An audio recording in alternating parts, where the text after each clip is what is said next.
చేసి వాకి చెప్పడానికి ఒప్పుకున్నాను అన్నమాట. యాక్చువల్ గా అన్నయ్య వాకి విందామని వచ్చాను. వాళ్ళు ఏమన్నారంటే మీరు ఉండాలి కదన్నా, లాస్ట్ వారం మేము 7 వారాల ప్రార్థనలో లాస్ట్ వారం నాకు మీ తనిఖీ లేదు ఫ్రెండ్ అన్నయ్య అంటే నేను ఆశపడి వచ్చాను అనమాట. అన్నయ్య వాకి నిజంగా వాళ్ళు ఎల్ఈఎఫ్ నుండి బయటకు వచ్చిన వాళ్ళు ఎంత అంటే మంచి మనసు ఇచ్చాడంటే, సత్యాన్ని చెప్పగానే దానికి లోపడడం అనేది నిజంగా దేవుడి కృప. మొత్తం అసలు ఆ ఊర్లో వాళ్ళ పెదనాన్నే పాస్టర్స్ ప్రెసిడెంట్ అనమాట.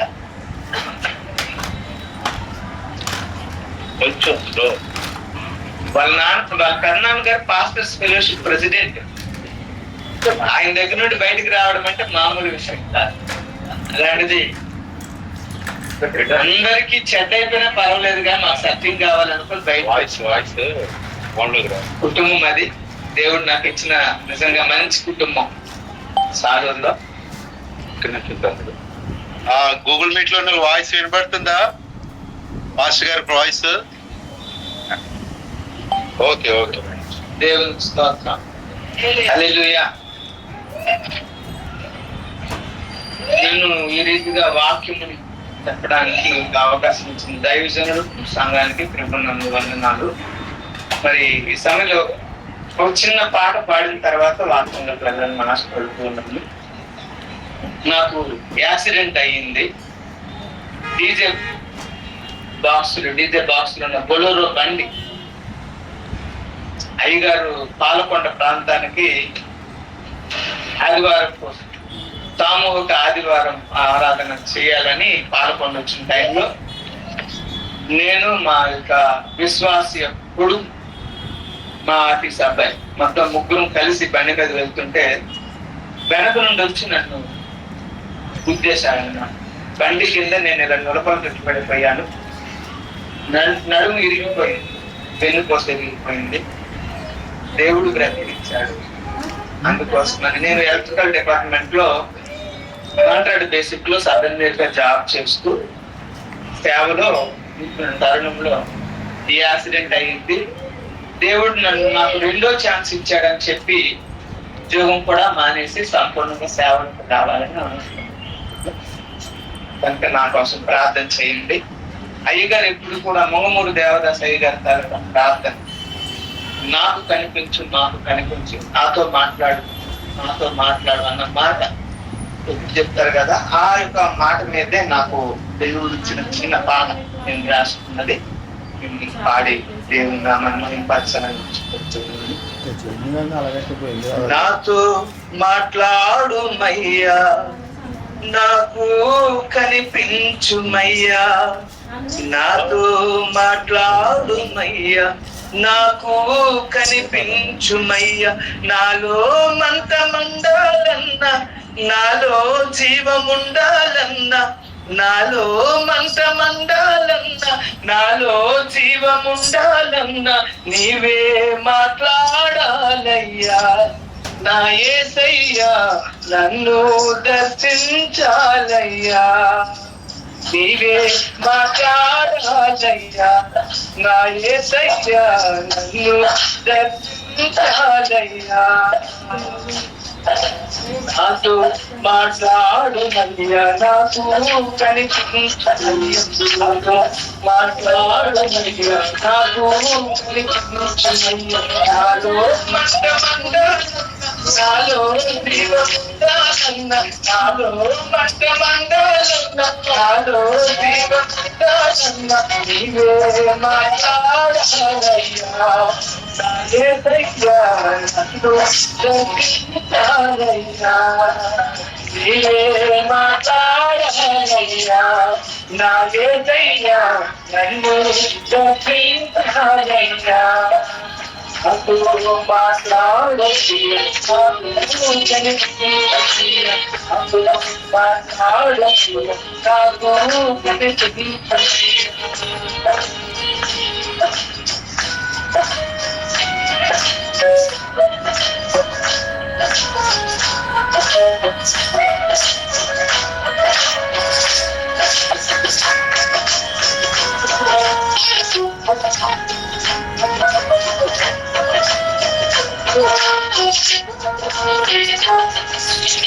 కమ్ముచున్న చీకటిని నేను చూడగలుగునకు కృంగియున్న నేను ఎత్తి కొరిగుండుటకు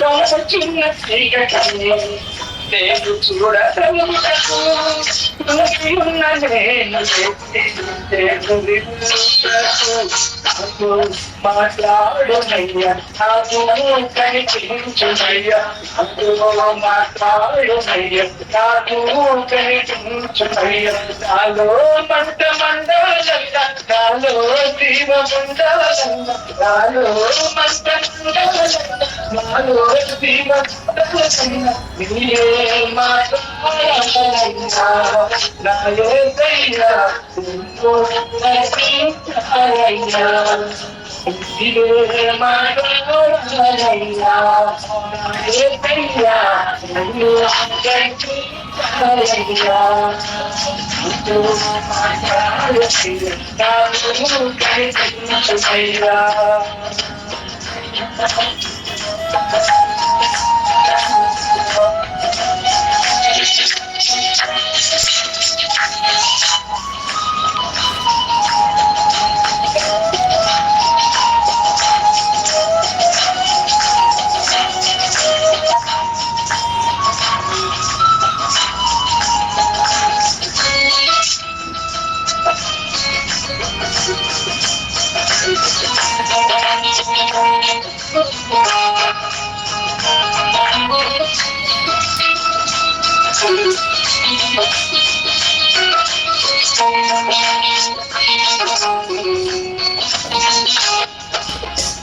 దేవుని సమాధి బయటకు రాకుటకు ఎండిపోయిన నన్ను దింపజేయుటకు నేనున్న సమాధి బయటకు రాకుటకు ఎండిపోయిన నన్ను దింపజేయుటకు నాకు మాట్లాడునయ్యా నాకు కనిపించునయ్యా నాకు మాట్లాడునయ్యా నాకు కనిపించునయ్యా నాలో మంట మండాలయ్యా నాలో దీపముండాలయ్యా నాలో మంట మండాలయ్యా నాలో దీపముండాలయ్యా నీవే మాట్లాడాలయ్యా నా యేసయ్యా నన్ను రక్షించాలయ్యా నీవే మాట్లాడాలయ్యా నా యేసయ్యా నన్ను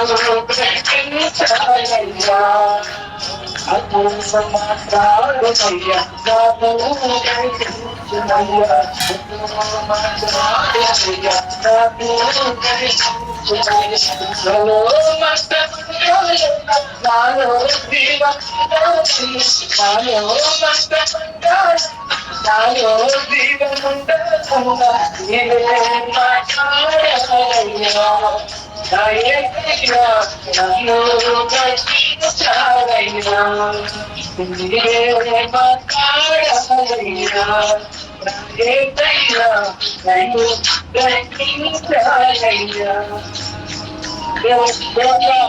హల్లెలూయా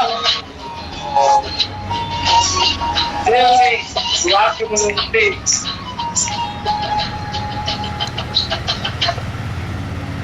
దేవుని వాక్యములో నుండి న్యాయాధిపతుల గ్రంథము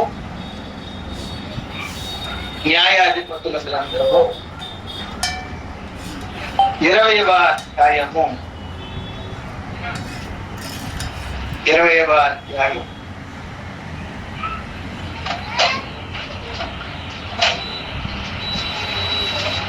న్యాయాధిపతుల గ్రంథము 20వ అధ్యాయము 28వ వచనాన్ని మూడవ వాక్యంగా చదువుకుంటా.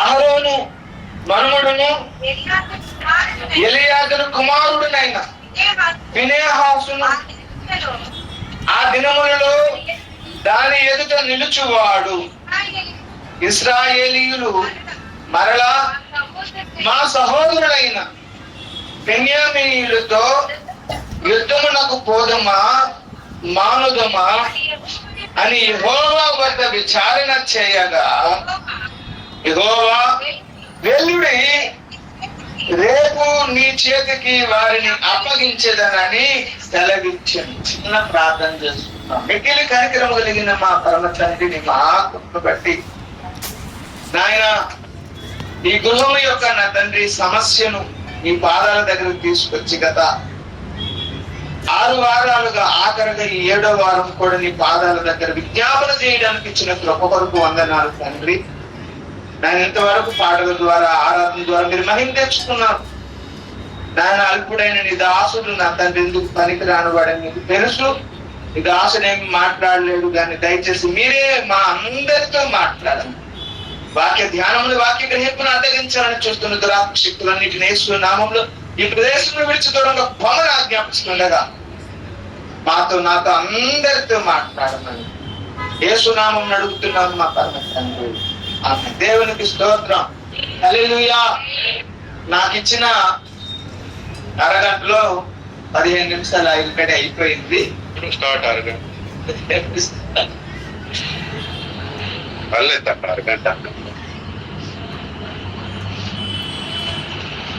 సమయము నాకు ఇచ్చిన దాంట్లోనే నేను తొందరగా ముగిస్తాను.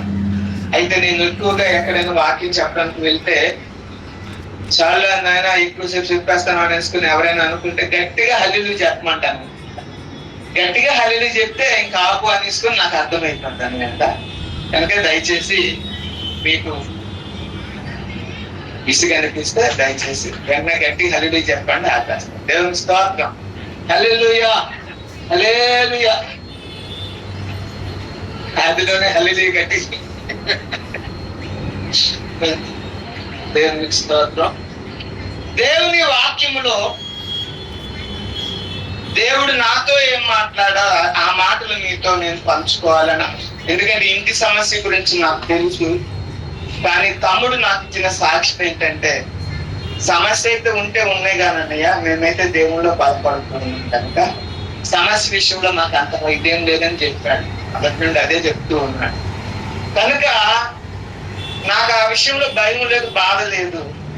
దేవుడు ఏదో నా మనసులో పెట్టాడు, అది చెప్దామన్న ఉద్దేశంతో నేను ఇక్కడ అన్నచ్చిన ఛాన్స్ వదులుకోబుద్ది ఏం లేదు. అందుకే లేకపోతే అన్నయ్య మీరే చెప్పండి అన్నయ్య, దేవుడు నా మనసులో పెట్టిన ఆ బాధ మీతో పంచుకోవాలని ఆశ. నేను 96లోనే ఒకరయ్య గారు నాకు తెలుసు. నేను పొలిటికల్ కాలేజీలో చదువుకుంటున్నప్పుడే పాడారు. మరి ఇప్పుడు కాశీ బాలయ్య గారు వారందరూ అప్పుడే నాకు అయ్యగారు తెలుసు. అప్పటి నుండే అయ్యగారు వాక్యం నేను ఆశం బ్యాక్గ్రౌండ్ దేవుని చెప్పినైతే దాన్ని ఇంకోసారి నేను నా సాక్ష్యం పంచుకుంటాను. రేపు చెప్పచ్చు. అంటే ఈ వాక్యం చెప్పడానికి ప్రస్తావన ఏంటో చెప్తున్నాను. ఏంటంటే అయ్యగారిని వెంబడించడం వల్ల అందరి అనుభవం, దేవుని దాసుల అనుభవం ఏంటంటే వెలివేయబడిన వాడిగా చూడబడుతూ ఉన్నాం. ఇలేదో వేరే గ్రహాంతర వాసులు రా బాబు అన్నట్టుగా మనల్ని వేరేగా చూడటం. బయటకేమో ప్రైజ్లాడు తమ్ముడు, ప్రైజ్లాడు అన్నయ్య అంటారు, మన ముందు మాట్లాడలేదు. వాళ్ళు మనకి ఏమి సమాధానం చెప్పలేరు. లోపల ఉంచుకోవాల్సినంత ఉంచుకుంటారు లోపల. బయట అందరికి ఎవరికి పెడితే వాళ్ళకి సొల్లుకొని తిరుగుతారు. నువ్వు ఎదురు పెడతారు, మీరా ప్రీస్తులు బాగున్నారా అనిస్తే మనల్ని ఎంత ప్రేమిస్తున్నట్టుగా నటిస్తారు అన్నమాట. నటిస్తుంటారు. లోపల నాకు ఒక వేదన ఏంటంటే అందరితో ఎందుకు ఇలా విరోధం తెచ్చుకోవడం, అందరికీ ఎందుకు ఇలా మనం పడలవారుగా ఉండడం. ఈ సత్యం అని అనుకుని ఉండడం వల్లే కదా ఈ బాధ. దీన్ని ఒక్కదాన్ని వదిలేస్తే అందరితో కలిసిపోయి హాయిగా చక్కగా సరదాగా హ్యాపీగా ఉండొచ్చు కదా, ఎందుకు ఈ బాధ అని నేను అనుకుంటున్నాను అన్నమాట. ఒంటరిగా ఎంతమందితో పోరాడుతాం, ఎంతమందికి చెప్తాం, ఎంతమందికి నిరోధమైపోతాం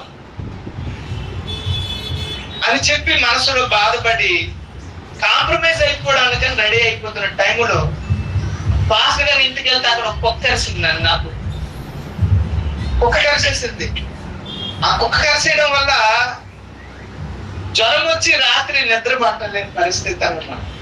నాకు ఎప్పుడైనా రాత్రి నిద్ర పట్టలేదంటే దేవుడు మాట్లాడబోతున్నాడా నాకు అర్థమవుతుంది. నేను దేవుని స్వరం వినగలిగే కృప ఇచ్చినందుకు నిద్ర రాకపోతే దేవుడు ఏదో మాట్లాడాలనుకున్నాడని చెప్పి మంచం మీద లేసి మంచం మధ్యలో మఠం వేసుకుని ప్రభువా చెప్పు ఆయన మాట్లాడుతాండి, నువ్వు మాట్లాడతాను, నువ్వేదో మాట్లాడాలనుకుంటున్నావు నాతో మాట్లాడాలనుకుని మఠం వేసుకొని దేవుని స్వరం కోసం వెళ్తూ ఉంటే ఇశ్రాయేలీలకి యుద్ధమైంది నీకు తెలుసా అని దేవుడు మాట్లాడుతున్నాడు. ఇశ్రాయేలీలకి యుద్ధమైందా? ఎవరికి ప్రభు, ఎప్పుడు ప్రభు అని అంటే దేవుడు ఈ వచనాన్ని చూపించాడు, ఈ సందర్భాన్ని చూపించాడు. ఇశ్రాయేలీలు అన్యులతో యుద్ధం చేశారు. ఏమంటే ఇశ్రాయేలీలకి శత్రువులు అన్యుల్లో ఉన్నారు. మరి ఇశ్రాయేలీలకి యుద్ధం రావడం ఏంటి? ఇక్కడ అదే వాళ్ళు అడుగుతూ ఉన్నారు, మా సహోదరులతో మేము యుద్ధమునకు పోదుమా?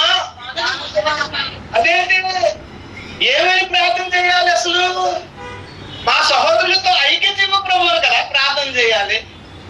మా సహోదరులను మేము ప్రేమించేలాగా మాకు ప్రేమను పుట్టించి ప్రభువుని ప్రార్థన చేయాలి కదా. మా సహోదరులకు మేము సహకారులుగా ఉండేటట్లుగా మాకు సాయం చేయ ప్రభువుని ప్రార్థన చేయాలి కదా. యుద్ధం చేయమని అడుగుతున్నారేంటి? ఇలా ప్రార్థన ఎలాగుందేంటి? దేవుడు మాట్లాడాడు. ఇశ్రాయేలీలకు యుద్ధం వచ్చినట్లుగా క్రైస్తవులకు కూడా యుద్ధం నేనే వేడి పక్కుంటే తేల్చుకొని దేవుడు మాట్లాడాడు. అప్పటి నుండి ఈ మాట విన్న తర్వాత నన్ను క్షమించి ప్రభు, ప్రాణమైన పోగొట్టుకుంటాను కానీ సత్యపక్షం నిలబెడతాను తీర్మానం చేసి ఈ మాటలు మనకు అవసరమని చెప్పి దేవుడు నాకు ఈ మాట పంచుకోమన్నాడు కాబట్టి మీతో పంచుకోవడానికి నేను మాటను చదివాను. దయచేసి శ్రద్ధ కాకుండానే పెద్ద వాక్యం చెప్పేవాడిని కాదు. దేవుడు నాతో మాట్లాడింది అలా చెప్పడం నాకు మరి అది వరమో తెలియదు. అవతల వినే మనసు లేకపోతే నాకు ఎవరి నుండి ఫ్లో రాదన్నమాట. ఆగిపోయి ఆపేస్తాను. ఎక్కువసేపు చెప్పడానికి ఇష్టపెట్టుకో. చెప్పింది ఏదో సూటుగా 2 ముక్కల్లో చెప్పి విడిచిపెట్టేయాలని ఉద్దేశం. అందుకోసమని దేవుడు మనలను ఒక యుద్ధము కొరకు ఏర్పాటు చేసుకున్నాడని ప్రవక్త ద్వారా మనం అందరం కూడా వింటూనే ఉన్నాం.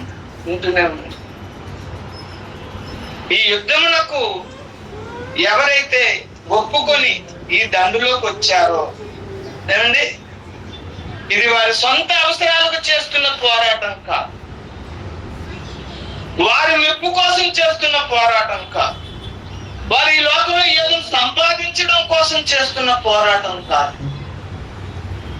దేవుడి మనసులో, దేవుని స్వభావానికి వ్యతిరేకంగా భూమి మీద జరిగే ప్రతి దాని మీద నేను కత్తినెత్తుతాను అనుకునేటటువంటి మనసు కలిగిన దండుగా దేవుని చిత్తమును నెరవేర్చడానికి మనం చేస్తున్న యుద్ధమే ఈ యొక్క అగాపే సంపూర్ణ సువార్త సంఘం యొక్క దర్శనం. దేవుని స్తోత్రం, హల్లెలూయా. దేవుని ఆశ తప్ప వేరొకటి లేదు మనకి. దేవుని చిత్తము ఈ భూమి మీద నెరవేర్చడం తప్ప ఇంకొక గురి లేదు. ఈ గురి మీద బ్రతకడం కోసమని దేవుడు కొంతమంది అదృష్టవంతులని ఈ పరిచర్యలోనికి, ఈ దర్శనంలోనికి దేవుడు పిలుచుకున్నాడు. అందులో మనం ఉన్నాము. దేవుడు అసంకల్పితంగా గాని ఏమండి ఏదో టైం పాస్ కానీ మనల్ని ఈ యొక్క సత్యములోకి నడిపించలేదు. మనలో ఉన్న ప్రతి ఒక్కరి వెనకాతల ఆయన యొక్క ప్రణాళిక స్పష్టంగా ఉంది దేవునికి. మనమే గుర్తించలేని పరిస్థితుల్లో ఉన్నాం. ప్రతి ఒక్కరి పట్ల వారికి తలంతులు ఉన్నాయి లేకపోని, వాక్యం చెప్పే శక్తి ఉన్ని లేకపోని, వారు ఎలాంటి స్థితిలో ఉన్ని పర్వాలేదు, కానీ దేవుడైతే మాత్రం అగాపేలో ఉన్న ప్రతి ఒక్కరి మీద ప్రత్యేక ఉన్నాడు. ఆ సంకల్పం ఏంటో తెలుసుకోవాల్సిన బాధ్యత మన మీద ఉంది. నేనేం చేయాలి ప్రభువా? నా పట్ల నీ ఉద్దేశం ఏంటి ప్రభు? ఎందుకంటే ఇక్కడ యుద్ధానికి వెళ్ళే వారి కొరకట ఆహారం సిద్ధపరిచేవారు ఉన్నారట. అందులో రాసింది అక్కడ భాగంలో. అవునా కాదు? చూడండి, ఇశ్రాయేలీయులలో ఏమండి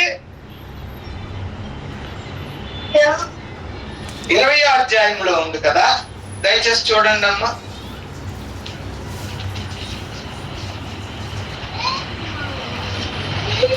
20వ అధ్యాయము చదువమ్మా. జరిగిన వెలుతనం విషయమై పగ తీర్చుకొనుటకు ఆమె వెల్లువారి కొరకు ఆహారము తెచ్చుటకై అన్నిటిలో 100కి 10 మంది మనుషులను, 1000కి 100 మందిని, 10,000 మందికి 1000 మందిని ఏర్పరచుకున్నాము రండి అనుకున్నది. కాబట్టి ఇశ్రాయేలు అందరూ ఒక్క మనుషుడైనట్టు యుద్ధానికి వెళ్ళేవారు కావాలి. యుద్ధంకి వెళ్ళే వారికి ఆహారం సిద్ధపరిచేవారు కావాలి. ఆహారం అంటే ఫైనాన్షియల్ గానే అని అనుకోకండి దయచేసి. ఇది ఒక బాధ అండి. యుద్ధానికి వెళ్ళే వారికి ఏ రూపాన ఆహారం రావాలో దేవుడు ఇవ్వాలి అంటే వెనకాల ప్రార్థన చేసే వారికి కూడా కావాలి. ఇంతకీ అసలు యుద్ధం ఎందుకు జరిగింది? యుద్ధం ఎందుకు జరిగింది? మా సహోదరులతో మేము యుద్ధములకు పోదుమా మానుదుమా అని ఎందుకు వారు అడుగుతున్నారు? అది కూడా కొంచెం మనకు తెలియాల్సిన అవసరం ఉంది. ఇశ్రాయేలీయులు ఒకే దేవుని ఆరాధించేవారు, ఒకే ధర్మశాస్త్రాన్ని ఫాలో అయ్యేవారు. వారు ఏక మనసుతో ఉండవలసిన వారిలో అనైక్యత, గొడవ వచ్చింది. ఇశ్రాయేలీయుల మధ్య గొడవ వచ్చింది. దేనికి వచ్చింది అంటే ఒక గుంపేమో మంచి కొరకు నిలబడుతూ ఉంది, ఒక గుంపేమో చెడు కోసం నిలబడుతూ ఉంది. మళ్ళీ ఒకే దేవుడు, ఒక దేవుడే వారికి ఆరాధకుడై ఉన్నాడు, ఒక్క ధర్మశాస్త్రమే. కానీ అందులో ఒక తెగవారు వారికి వేరీ పట్టింది. వారికి ఏం పట్టిందండి? వేరీ పట్టింది. వారి బరువు పాడైపోయింది. నిజం ఏమిటో, దేని మీద మనసు పెట్టాలో, దేని కొరకు నిలబడాలో, దేనికోసం వారి జీవితాలను అప్పగించుకోవాలో అది మానేశారు. వారు తప్పును కప్పుపుచ్చుకోవడానికి యుద్ధం చేస్తూ ఉన్నారు. ఒక పక్షంగా ఉన్నవారు తప్పుకు సపోర్ట్ ఇవ్వడం కోసమని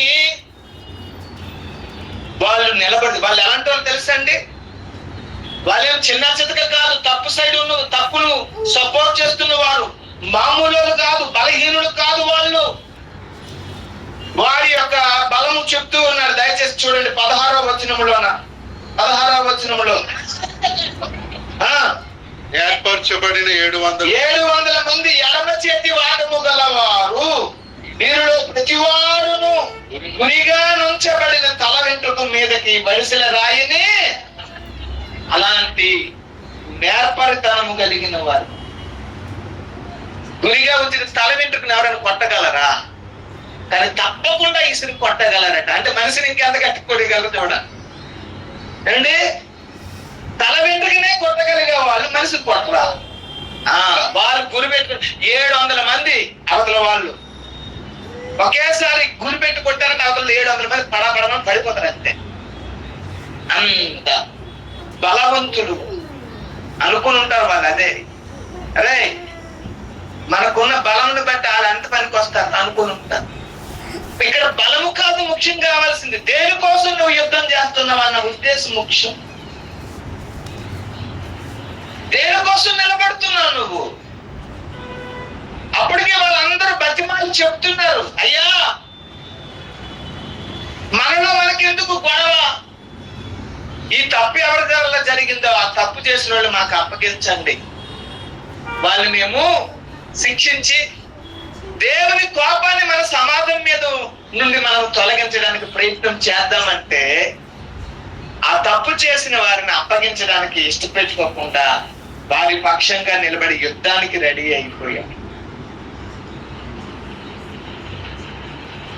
అప్పుడు ఇశ్రాయేలీయులు యుద్ధం చేసిన టైంలో 12 గోత్రాలలో ఒక గోత్రం ఏమో చెడు వైపు ఉంది, మిగతా 11 గోత్రాలేమో మంచి వైపు ఉన్నాయి. ఇప్పుడు దాని పొయిట్ ఆపోజిట్ లో చూసుకుంటే ఇక్కడేమో ఒక గోత్రమే సత్యం వైపు ఉంది, మిగతావన్నీ కూడా అసత్యం వైపు.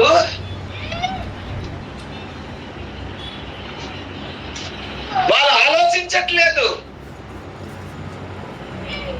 మనం దేనికోసం పోరాడుతున్నాము, దేనికోసం మనం ఈ సేవ చేస్తున్నాం, దేవుడు మనల్ని ఎందుకు పిలుచుకున్నాడు, మనం చేస్తున్న ఈ యొక్క ఆత్మీయ పోరాటం లేకపోతే ఆత్మీయ సేవ నిజంగా దేవుడికి ఇష్టకరమేనా, ఆయన ఏమైనా అంగీకరిస్తారా అన్న ఆలోచన ఏమి లేదు. అందరిలోనూ అహం పనిచేస్తూ మనం ఎందుకురా లోపడాలి, మన ఏం తక్కువ, డబ్బులు లేవా, మనకేం టాలెంట్లు లేవా అనుకొని సత్యము కోసం నిలబడిన ఈ బలహీనమైన గుంపు మీద యుద్ధాన్ని ప్రకటించడానికి కోరుకుంటున్నాం. కానీ భయపడాల్సిన అవసరం లేదు. దేవునికి స్తోత్రం, హల్లెలూయా. భయపడాల్సిన అవసరం లేదు. కాకపోతే ఏంటంటే దేవుని నడిపింపు ఎలా ఉంటుందో కొంచెం గమనించడానికి ప్రయత్నం చేయాలి. దేవునికి స్తోత్రం, హల్లెలూయా. దేవుడు ఎలా నిన్ను వాడుకుంటాడు, దేవుడు ఎలా ఈ పోరాటంలో నిలబెడతాడో కాస్తంత నీవు గమనించగలిగితే విజయము నీదే. దేవునికి స్తోత్రం. విజయం మనదే, విజయం మనదే. కానీ చాలా మందిలో నిరుత్సాహం వచ్చేసినట్లు కనబడుతుంటది. అనుకున్నది 45 సంవత్సరాల నుండి చెప్తున్నాడు అయ్యగారు, ఏమిటి జరగట్లేదు. ఇంకా పైపెచ్చి కొంత నన్ను వెనక్కి వెళ్ళిపోతున్నారు అనుకుని కూడా ఉన్నా. ఏమండి, చాలా మందిలో నిరుత్సాహం. అనుకున్నట్టుగా దానికి తోడేమైంది, మనం ఏ గురి పెట్టుకొని ఈ యొక్క ఏమండి దర్శనము ప్రవక్తను వెంబడిస్తున్నామో ఆ గురి మీద మన దృష్టి పూర్తిగా పెట్టకుండా ఈ కుటుంబ సమస్యలు ఒకటి వాడి ప్లాన్. అది ఎవరైతే ఈ దర్శనం కోసం తీవ్రంగా మండాలని చూస్తారో వాడిని ఎలాగైనా చల్లార్చాలన్నది వాడి ప్లాన్. వాళ్ళకి బలహీనతలు పెట్టాడు అనుకో, ఎవరైతే దేవుని కోసం అనుకుని వాళ్ళకి బలహీనతలు పెడితే వాళ్ళు లొంగరు. వాళ్ళు లొంగరు. ఆ బలహీనతలో కూడా ప్రార్థన చేస్తారు, ఆ బలహీనతలో కూడా ఇంకా దేవుని కోసము ఉండాలని అనుకుంటానని వీళ్ళకి ఎవరైతే ఎక్కువ ఇష్టమో లేకపోతే పిల్లలు వాళ్ళ మీద వాడి తలకు ప్రభావం అంతా చూపించి మన గురి అటు ఉంటే ఇటువైపు తిరిగేలాగా వాడు ఏం చేస్తున్నాడంటే మన సమస్యల వైపు మన దృష్టిని తిప్పేలాగా చేస్తూ ఏమైపోతాను అయిపోయింది. ఇప్పుడు నిజంగా విజయం పెట్టి అదే నేను అనుకున్నాను మొదటి నుండి అదే అంటున్నాడు ఆయన. ఏమన్నాడంటే, అన్నయ్య పిల్లలకు తగ్గించాల్సినప్పుడు దేవుడే తగ్గిస్తాడు, తగ్గిస్తే తగ్గించాడు, లేకపోతే లేదు. కానీ దేవుని కోసం ఉండాలని నిజంగా అలాంటి మనసు నాకు ప్రభు నేను ప్రార్థన చేస్తాను. ఎందుకంటే మాట్లాడటం వేరు, అనుభవించడము ఆ సమస్యలో ఉండి మాట్లాడటం వేరు. ఏమండి, ప్రతి ఒక్కరు అగాపేలో ఉన్న ప్రతి ఒక్కరు కూడా ఏమైపోతే అయిపోయి నేను మాత్రము నా గురి ఏదైతే ఉందో దాని వైపే ప్రయాణం చేస్తాను అనుకున్నట్లుగా. అంటే మనకేం దేని మీద అనుకూడదండి, ఇంకా మన పిల్లలు మన తాలూకా స్థితిగతుల మీద మన దృష్టి, వాడు మరణించాలనుకుంటే మన దృష్టి అంతా కూడా దర్శనము వైపే తిప్పుకునేలాగున్నా. అది అంత ఈజీ కాదు, అంత ఈజీ కాదండి.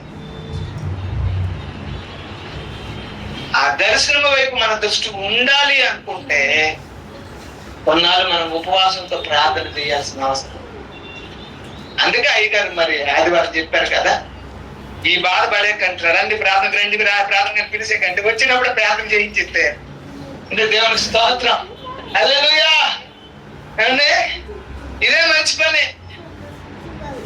ఎలాగ ప్రార్థనకు రమ్మంటే అయ్యగారు కూడా ఎంత మంచోలో రాననుకోండి, అది తిట్టకుండా అలా తిట్టకుండా ఒకసారి అయ్యగారు అన్నారు, సరే అయ్యగారు అన్న నాకు చిక్కుకు మంది, కానీ ఏం చేస్తాం అనుకో ఏంటంటే ఒకసారి మా పిల్లలకి తామరాకులు అంటారు. ఏది అంటదని సరే, ఏది అంటే మంచి కూడా అంటదన్న, సత్యం కూడా అంటదన్న. ఆయన అది ఆ ఉద్దేశంతో చెప్పారు. ఏది అంటారు ఏదో అనుకుంటారు. తామరాకు అంటే అబ్బా నేను అంత పరిస్థితి నాకు చివుక్కు అనిపించింది. ఏది అంటదని వీళ్ళకి దర్శనం కూడా సరిగ్గా అంటట్లేదని ఆయన ఉద్దేశంతో మాట్లాడి మంచి ఏది అర్థం చేసుకోవాలి అది కూడా వీళ్ళకి అర్థం కావట్లేదని చెప్పారు ఆయన. నిజమే కదా ప్రభు అనిపించింది, బాధ అనిపించింది. చాలా మంది మనగే ఉన్నాం, వింటున్నాం కానీ అది లోపల గుచ్చట్లేదు. విన్నదానికి తగినట్లుగా ప్రతిస్పందించేటట్లుగా మన హృదయం పని చేయట్లేదు. కొంతమందికి ఏమో సమస్యలు, కొంతమంది ఏమో ఎప్పుడో చల్లారిపోయి. నేను అందుకే ఆ పాట రాసుకున్నాను. నేను ఒప్పుకోవడానికి సిగ్గుపడట్లేదు. నేనున్న సమాధిలో నుండి ఎక్కడికి వెళ్ళిపోయాను? నేను సమాధిలోకి వెళ్ళిపోయాను. బయటికి రప్పించని ప్రార్థన చేస్తున్నాను. ఎండిపోయినట్లున్నాం ప్రభు. మీకు ఒక మాట తెలుసండి, అగాపే వాళ్ళు ఉజ్జీవింపబడితే మామూలుగా ఉండదు పరిస్థితి. అంటే ఇప్పుడేం ఉద్యోగం లేదా అని నా మీద ఖైదీపడి ఉంటే మరి నేనేం చెప్పలేను. కానీ ఉద్యోగం ఉంది అంటే అయ్యగారు లాగా మనం ఆలోచన చేస్తాం. మనలో ఉద్యోగం వచ్చిందంటే అయ్యగారి లాగానే ప్రయాసపడతాం. మనలో ఉద్యోగం వచ్చింది అంటే అయ్యగారి లాగానే అన్నింటిని వదులుకోవడానికి ఇష్టపడి. నేనైతే అదే గ్రహించాను. నాకే ఉద్యోగం వచ్చినట్లు లేదు. ఉద్యోగం వచ్చి ఉంటే నేను ఎలాగో ఏ ఆలోచన ఉండదు. ఉద్యోగం అంటే ఏంటి? దేవుని పని వరకు అంకితం అయిపోయేటటువంటి మనసు రావడం ఏమంటారు? ఉద్యోగం అంటారు. ఏది లేదు కదా, అలాంటి మనసు రాలేదు కదా మనకి. ప్రభువునందు ప్రియమైన దేవుని బిడ్డలారా, వాడు మనలను మన దృష్టిని మరల్చడానికి చేస్తున్న ప్రయత్నంలో వాడు సఫలుడు అవుతున్నాడు. మనమేమో ఓడిపోతూ ఉన్నాము. మన దృష్టి దర్శనం మీదే నిలిచేలాగున ఇలా గుంపుగా ఉపవాస ప్రార్థనే కాదు, ఒంటరిగా కూడా ఉపవాస ప్రార్థన ప్రతిష్ఠించుకోవాలి. ఒంటరిగా దేవునితో నువ్వు మాట్లాడి అయ్యగారు చెప్పారు ఏమండి, మనము దేవునితో పెనుగులాడాలంటే, దేవుని నన్ను దీవించని అడగాలంటే ముందు దేవుడు మనతో పెనుగులాడడానికి ఇష్టపడాలి.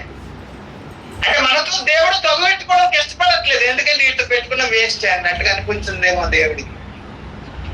నిజంగా ఆయన మనకు పెనుగులాడాలని ఎప్పుడు అనిపిస్తుంది? ఆయనకి వీడిని వాడుకోవాలని అనుకున్నప్పుడు పెనుగులాడతాడు. ఏమండి, చాలా ఘోరమైన పరిస్థితిలో ఉన్నామని మనకు అర్థమవుతుంది కనుక దయచేసి మరలా మన దృష్టిని దర్శనము వైపే దేవుడు తీసుకెళ్ళడానికి పూనుకోవాలని ఈ మాటలు మనతో మాట్లాడుతున్నాడు. వ్యక్తిగతంగా ఉపవాస ప్రార్థనలో మనమందరము కూడా ఉంది దేవుని సహాయంతో మోకాలు వేయడానికి, గదిలోకి వెళ్ళడానికి ప్రయత్నం చేద్దాం. దేవుడు మనకు విజయం ఇవ్వడానికి, అంటే దేవుని నడిపింపు ఎలా ఉంటుందంటే, యుద్ధముకి వెళ్ళాలని వీరు తీర్మానం చేసుకున్నారు కదా. ఇప్పుడు యుద్ధానికి వెళ్ళాలనుకున్న మనకు, సత్యం కోసం నిలబడిన మనకు సాయం చేస్తాడా? అవతల తప్పుని సపోర్ట్ చేసుకున్న వాళ్ళకి సాయం చేస్తాడా? చెప్పండి. మనకు సాయం చేస్తాడు కదా. కానీ ఇక్కడ ఎలా జరిగింది తెలుసా? ఎవరైతే తప్పు చేశారో వాళ్ళకి సహకరించినట్లుగా వాళ్ళు జయం పొందారు. ఒకసారి చూడండి ఏమండి ఏం జరిగిందో ఒకసారి చూడండి. 24వ వచనాన్ని దయచేసి యుద్ధానికి వెళ్ళండి అని చెప్పింది ఆయనే. 23వ వచనంలో అడిగారు వాళ్ళు. చేరాగా ఆ 2వ దినమున బెన్యామీను వారిని ఎదుర్కొనుటకు గిబియాలో నుండి బయలుదేరి వచ్చి ఇశ్రాయేలీయులలో అమ్మ మీరు 20 వచనం కూడా మీరు చూస్తే ఆ 21వ వచనం చదివేయండి. అక్కడ మొదటిసారి కూలిపోయారు.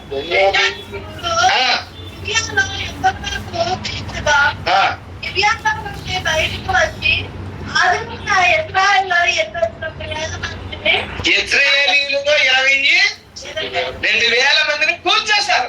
700 మంది బెన్యామీన్లో 700 మంది యుద్ధానికి ఏర్పరచబడిన వారు. 700 మంది ఎంతమందిని కూర్చేశారు?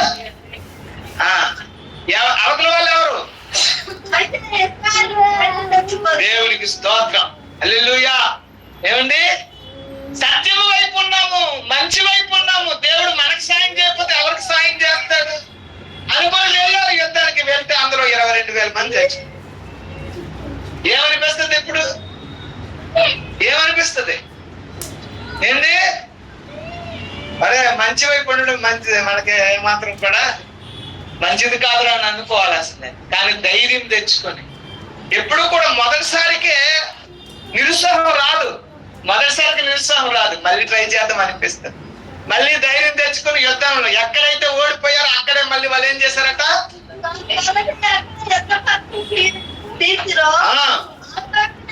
ఆ చోటనే మరల వాళ్ళు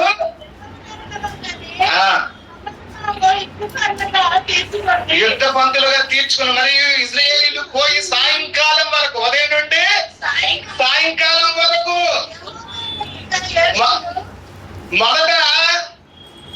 మొదట మామూలుగా వెళ్ళిపోయారు దేవుడి దగ్గరికి. దేవుడి దగ్గరికి వెళ్ళి యుద్ధ పంక్తులుగా తీర్చడం దేవుడికి ఇష్టమే. మనం సత్యం వైపు ఉన్నాం కాబట్టి యుద్ధం చేయడం దేవుడికి ఇష్టమే కనుక వెళ్ళిపోవాలనుకుని వెళ్ళిపోయారు. వెళ్ళిపోతే కూలిపోయారు. ఇప్పుడు ఏం చేశారంటే ప్రార్థన చేయడం మొదలెట్టారు. దేవునికి స్తోత్రం. ఉదయం నుండి సాయంకాలం వరకు దేవుడు మా పక్షంగా ఉన్నాడని సంతోషంగా వెళ్ళిన వాళ్ళు ఇప్పుడు ఏడ్చుకుంటూ ఏం చేశారంటే,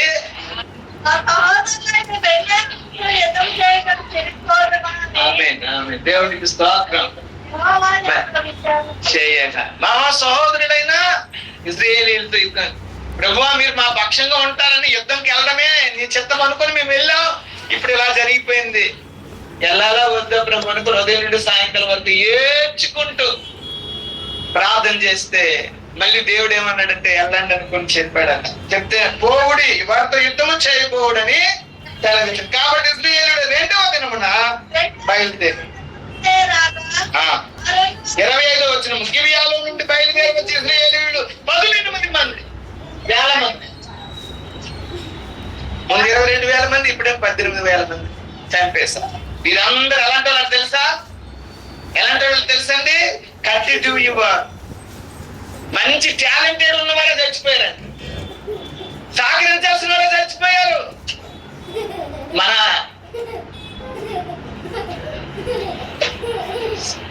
దేవుని పక్షంగా ప్రవక్త పక్ష ఎరకథలు ఉండి సహకరించిన వాళ్ళే చాలా మంది కూలిపోయారు కదా. ప్రభువా నేనైతే అనుకున్నా ప్రభువా మాలాంటి వాళ్ళు ముందు ఏ సాయం చేయము అయ్య గారికి, దగ్గర ఉండి అంత సాయం చేసిన వాళ్ళు ఎందుకు తీసుకెళ్ళిపోతున్నారు ప్రభు అని అడిగాను. దేవుడు మా వల్ల ఏ ప్రయోజనం లేదు, అలా ప్రయోజనకరమైన ఉంచితే కొంతకాలం సత్యం కోసం నిలబెడితే కొంత పనైనా జరుగుతుంది కదా ప్రభువా. దేవుడు సాక్షి, నేను అలా అనుకున్నాను లేదా ఏంటి? అది కూడా ఒకందుకు మనల్ని నీరసపరిచేటటువంటి పరిస్థితే. దేవుని సేవకు, అందులో సత్యానికి సహకరించేటటువంటి యోధులైన వారిని కొంతమందిని దేవుడు ఏం చేస్తున్నాడండి? తీసుకెళ్ళిపోతున్నాడు. ఎందుకంటే వాళ్ళ స్థానంలో ఇంకొకరు రావాలని దేవుని కోరిక. అర్థమైందండి? వాళ్ళు సాయం చేసేదానికైనా నేను ఇంకెక్కువ సాయం చేస్తాను, వారి స్థానం నేను తీసుకుంటాను ప్రభు అని ఎవరికైనా బుద్ధి పడుతుందేమని దేవుడు వాళ్ళని అలా తీసుకెళ్ళిపోతున్నాడు. తర్వాత అర్థమైంది దేవుని స్తోత్రం. ఏమండి, ప్రతిసారి దేవుడు సాయం చేస్తాడు, దేవుడు మన పక్షంగానే ఉంటాడని అనుకున్న ప్రతిసారి కూడా నిరుత్సాహమే ఎదురవుతూ బాధే మిగులుతుంది. ఇంకెలా యుద్ధం చేయగలుగుతాం? వాళ్ళు ఏం చేశారు తెలుసండి? ఏడ్చుకుంటూ వెళ్ళిన వారు ఇప్పుడు ఎలా వెళ్తున్నారు తెలుసా? బేతేలును ప్రవేశించి ఏడ్చు సాయంకాలం వరకు అక్కడ దేవుని సరి ఉపవాసం అనేది స్టార్ట్ చేశారు. దేవునికి స్తోత్రం. ఏమండి, 26వ వచనం ఆఖరి భాగంలో ఆ మాట ఉంది. బేతేలును ప్రవేశించి సాయంకాలం వరకు ఉపవాసం ఉండి, అది దేవుని పక్షంగా యుద్ధం చేసేవారు సింపుల్ గా వెళ్ళిపోతే దేవుడు కుదరదండి. ఏంటండి, దేవుడు నా తోడుంటారనుకుని వెళ్ళిపోతే కుదరదు. అలా వెళ్తే ఏమవుతుందో తెలుసా? ఇదంతా నేనే సాధించానని గర్విష్ఠులు తయారవుతారన్నమాట. గర్వబోతులు తయారైపోతారు. ఇదంతా నేనే చేశాను, నా వల్లే. అగాపేలో ఎవరు గర్వబోతులు ఉండకూడదు. దేవునికి స్తోత్రం. వారు సహకరించినా ఏం చేసినా ఎంతగా దేవుని కొరకు తమతో అప్పగించుకున్నా ఇది దేవుని కృపే అనగలిగేటటువంటి సౌమ్యులు ఉండాలి. దేవునికి స్తోత్రం. హల్లెలూయా. నేను ఇవ్వగలనా ప్రభువా, నువ్వు ఏదో మనస్ఫూర్తి వచ్చావు కాబట్టి ఇచ్చాను కానీ అని అనగలగాలి. ఏమండి, అగాపేలో కూడా నేను ఎంత సాయం చేస్తాను కాబట్టి నాకు కుర్చీ కావాలని అనుకునేవారు ఉండకూడదు. ఏం సాయం చేసిన నేను మరుగుని ఉంటాను, ఎవరికి కనబడకుండా ఉంటాను అనుకునేవారు కావాలి దేవునికి. అలాంటి మనసు ఉన్న వారితో దేవుడు ఉజ్జీవాన్ని రేపుతాడు. దేవుడు ఒక మాట చెప్పమంటే అది చెప్పి ముగించేస్తాను. ఏడ్చుకుంటూ ఉపవాస ప్రార్థన చేస్తున్న వారితో ఏమండి, అయితే వీళ్ళు ఏముందండి, ఇంకెందుకురా యుద్ధము? ముందేమో 22,000 మందిని పోగొట్టుకున్నాం, ఇప్పుడు 18,000 మందిని పోగొట్టుకున్నాం, ఇంకా వెళ్తే ఇంకా పోగొట్టుకుంటాం. ఆ దేవుడిని నమ్మి మనం చెడిపోతాం కానీ అని అనుకోలేదు వారు. ఏదో ఉంది మనలో, ఏదో దోషం ఉందో లేకపోతే ఏంటో, మొత్తానికి మన భక్తి చాలేదేమో. ఉపవాసం ఉంటూ ఏడ్చుకుంటూ ఆయన కాలు పట్టుకున్నాం, ఆయన సహాయం చేసినంత వరకు కాలు పట్టుకున్నాం. దేవునికి స్తోత్రం. ఆయన ఉద్దేశం ఏదో ఉంటుంటది. మన పితరులు అన్యులతో యుద్ధం చేసినప్పుడు వారికి జయమిచ్చిన దేవుడు మనకెందుకు జయమివ్వడు? మనం మంచి కోసం నిలబడుతున్నాం, మనకెందుకు సాయం చేయడు? అంటే ఆయన ఉద్దేశం ఏదో ఉంది, మనం అనుకున్నప్పుడు కాదు. మనం ఎలా మారాలో అలా మారితే ఆయన కార్యం చేస్తాడేమో. మారదాం, ఇంకా నలుగొట్టుకుందాం, ఇంకా ఆయనకు కావలసినట్లుగా మనం ఆయన చేతికి అప్పగించుకుందాం. ఆయన ఇష్టం, ఏమిస్తాడో ఏం చేస్తాడో ఆయన ఇష్టం. మేమైతే నీ పక్షంగా నిలబడడానికి మాత్రం మేమైతే వెనకడుగేయం ప్రభువా. నీకోసం నేను నిలబడడానికి ఏమవని ఇలే కాదు, బతుకుని మేము కూడా పోయినా పర్వాలేదు. రేపు అక్కడ నీ దగ్గరికి వెళ్ళిన తర్వాత ప్రభువా మేమైతే నీ పక్షంగా నిలబడ్డామా లేదని నేను అడగడానికి మాత్రం ఏమో నీవే ఉద్దేశంతో ఇది నడిపిస్తున్నావు మాకు తెలియదు. ఒకసారి ఆలోచించేయండి, అక్కడ ఉన్న వాళ్ళు ఎంతమంది ఏం మాట్లాడుకుని ఉంటారు. ఎందుకు లేనివాడు ఒకడు, నేను రావాలనుకుని వెళ్ళిపోతున్నాడు ఒకడు, ఏదేదో అయిపోయాడు. కానీ వాళ్ళందరినీ కూడగట్టడం నిజంగా పరిశుద్ధాత్మ దేవుని కార్యం. దేవునికి పరిశుద్ధాత్మ దేవుడు సాయం చేయాలా, అందరి మనసు ఒక్కటి చెయ్యాలా. ఆత్మ కలిగించు ఐక్యత అగాపేలోనికి దిగి వచ్చునుగా. దేవుడు కార్యం చేస్తే తప్ప మనమేం చెయ్యలేమురా. పదండ్రా మనం అందరం ఉపవాసంతో దేవుని పాదాలు పట్టుకుందాం అనుకుని ఏడ్చుకుంటూ వాళ్ళు ప్రార్థన. ముందు ఉపవాసం లేదు, బాగా తినేసేయారు యుద్ధానికి. ఏంటి హుషారుగా వెళ్ళారు, తర్వాత ఏమో ఏడ్చుకుంటే తినేసారి ఏడ్చుకుంటూ వెళ్ళారు. ఇప్పుడేమో తిండి లేదు, ఏడ్చుకుంటూ ఆయన పాదాలు పట్టుకోవడానికి వెళ్ళారు. ఇప్పుడు ఆయన మాటగా మాత్రం మాట్లాడదు. అప్పుడు చెప్పాడు పోండి అన్నాడు, వెళ్ళండి అన్నాడు. మరి యుద్ధం జయం ఇవ్వాలి కదా. అప్పుడు వెళ్ళమన్నావు, రెండోసారి వెళ్ళమన్నావు, ఇప్పుడే చేయమంటావు చెప్పు ప్రభు అనుకొని మనం చదువుకున్న మూల 26వ వచనంలో వాళ్ళు అడిగితే ఫినెహాసు ఉన్నాడట. అది దేవునికి స్తోత్రం. అక్కడ ఎవరున్నారండి? దేవుని పక్షంగా రోషం కలిగిన వాడు ఉన్నాడు. రోషము కలిగిన వాడు ఉన్నాడు. ఫినెహాసు ఉన్న దగ్గర ఉద్యోగం ఉంటది. దేవునికి స్తోత్రం. ఫినెహాసు ఉన్న దగ్గర తప్పకుండా దేవుని పక్షంగా నిలబడే ఒక గుంపు ఉంటుంది. ఈ రోజు ఓఫరయ్య గారు మనకు ఫినెహాసు లాంటి. ఫినెహాసు ఉన్న దగ్గర తప్పకుండా విజయం ఉంది. ఒక్కడే వెళ్తాడు అంతే, ఎవరు రాకపోయినా. అలాంటి అయిపోయింది. అందుకే ఫినెహాసుని చూశారు, ఒరే ఆ రోజు అక్కడ ఒక్కడే పోయి పొడిచారు రా, ఈయనకి సాగరించడమే బెటర్. ఎందుకంటే దేవుని మనసులోంది నెరవేర్చేవాడు ఈయన. ఈయనతో మనం ఉందామని అనుకునే గుంపు ఒకటి ఉంది. దేవునికి స్తోత్రం. హల్లెలూయా. ఈ రోజు మనం ఆ విధంగా దేవుని మనసులో నెరవేర్చే ఈ తరం ఫినెహాసుతో మనం కూడా ఉన్నాం. ఫినెహాసు ప్రార్థన చేస్తే దేవుడు ఆలకించడా అంటే అప్పుడు అక్కడ 26 వచనంలో ఇప్పుడు అంతకు ముందు వచనాలు లేడా ఫినెహాసు? మరేమి ఈ వచనంలో చెప్పాడు? ఫినెహాసు ఉన్న దగ్గర మరి దేవుడు ఆయన మాట వినాలి కదా, దేవుడు అనుమతించాలి కదా. ఏమండి, ఫినెహాసుతో ఉన్న వారికి పరీక్షలు ఉంటాయి. దేవునికి స్తోత్రం, హల్లెలూయా. దేవుని యొక్క దాసుడైన ఫినెహాసు ఆ యొక్క ప్రదేశంలో ఉండి విచారణ చేయగా దేవుడు ఏం చెప్పాడంటే, వెళ్ళండి, రేపు ఈ మాట రేపు మీకు నేను వాళ్ళని అప్పగించేసాను. ఇందులో కొంతమంది ఏమనుకున్నారు, మనలాగే చెప్పాడు రా దేవుడు, నువ్వు ఎంత నమ్ముతావు, ఎంత నమ్ముతావురా నువ్వు దేవుడిని అనుకున్నారు కూడా ఉండంట. కానీ అనుకోరే, మొన్న ఎందుకు చెప్పాడో నిన్న ఎందుకు చెప్పాడో కానీ ఈ రోజు చెప్పిన మాట మనకు విందామా, లోపడదాంరా, ఏమో దేవుడు మనకి విజయం ఇచ్చే అవకాశము ఉంది అని ఒకరికొకరు పురుగొలుపుకున్నారు. దేవునికి స్తోత్రం అని, హల్లెలూయా. పురుగొలుపుకొని యుద్ధానికి వెళ్ళారు. దేవుడు వ్యూహముతో వారిని జయములోనికి నడిపించారు. దేవునికి స్తోత్రం, హల్లెలూయా, హల్లెలూయా. ఈనాడు సేమ్ ఇదే పద్ధతి. ఎక్కువ అగాపే సహవాసాల్లో ఉపవాస ప్రార్థనలు జరగాలి. వారిలో ఉన్న అహం చచ్చిపోవాలి. నాకేది ముఖ్యం కాదు, దర్శనమే ముఖ్యం, ప్రవక్త నడిపించే దారిలోనే నేను నడుస్తాను అనుకునే దృష్టి అందరిలోకి రావాలి. అప్పుడు తప్పకుండా జయం మనం పొందుకుని తీరుతాం. దానికి కావలసిన వ్యూహము దేవుడు బయలుపరచబోతున్నాడు. దేవుడు వ్యూహం బయలుపరిచి మనలందరినీ కూడా జయముతో నింపబోతూ.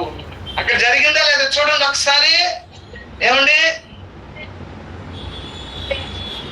అమ్మ, చదివేయండి అమ్మ.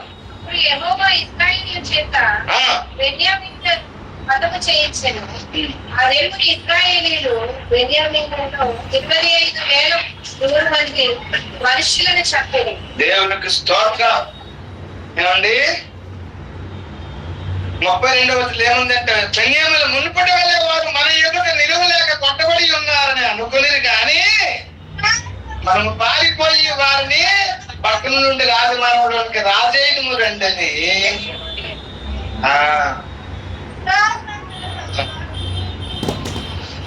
ప్రభువునందు ప్రియమైన దేవుని పెట్టారు. ఈ 2 సార్లు ఓడిపోయినాడు, ఈ 3వసారి కూడా మందరు ఏమి నిలబెడతారా అనుకున్నారు. అంటే శత్రువుకి కళ్ళు మాయగమ్మేలాగా దేవుడు చేస్తాడు. వాడు కోలుకోలేని దెబ్బ కొట్టేలాగా మనల్ని దేవుడు యుద్ధము కొరకు వ్యూహపరచబోతూ. తప్పకుండా జయము మనదే. అయితే ఏం జరుగుతుందంటే, ఈ మాట చెప్పమన్నా, ఎవరైతే సత్యము కోసం గుంపుగా ఉన్నారో వారి మధ్యలో విభేదాలు పెట్టి సాతాను ఏకాత్మలోకి రాకుండా పాడు తెలుసుకుంది.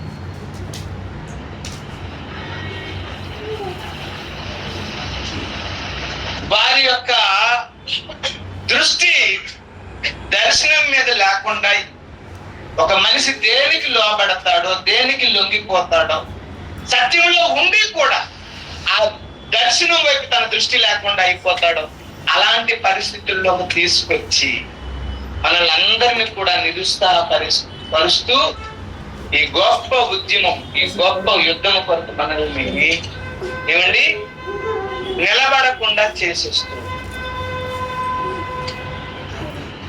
ఈ యుద్ధమును మనం చేయాలి అంటే నాకు అర్థమైంది ఒకటేంటంటే, ఎవరి వ్యక్తిగత లోపాలు వాళ్ళు తెలుసుకొని సరిదిద్దుకొని ఈ యుద్ధము కొరకు సిద్ధపడాలి అన్నది దేవుడు నాకు చెప్పిన పాఠం. దేవునికి స్తోత్రం.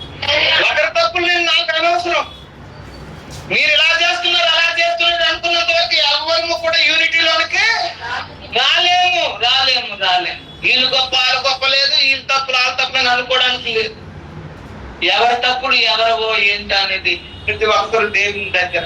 ఈ దర్శనానికి నేను కట్టుబడి ఉండకుండా నన్ను ఏది పాడు చేస్తుందో దానిని నేను తెలుసుకొని విడిచిపెట్టగలిగే కృప నాకు దయచేయండి ప్రభు అని మనమందరము ప్రార్థన చేసి దేవుని యుద్ధములోకి, యుద్ధ రంగంలోకి మరలా సింహంలో వలె మనము దూకేలాగున దేవుడు మనల్ని సిద్ధపరచాలనుకున్నాడు.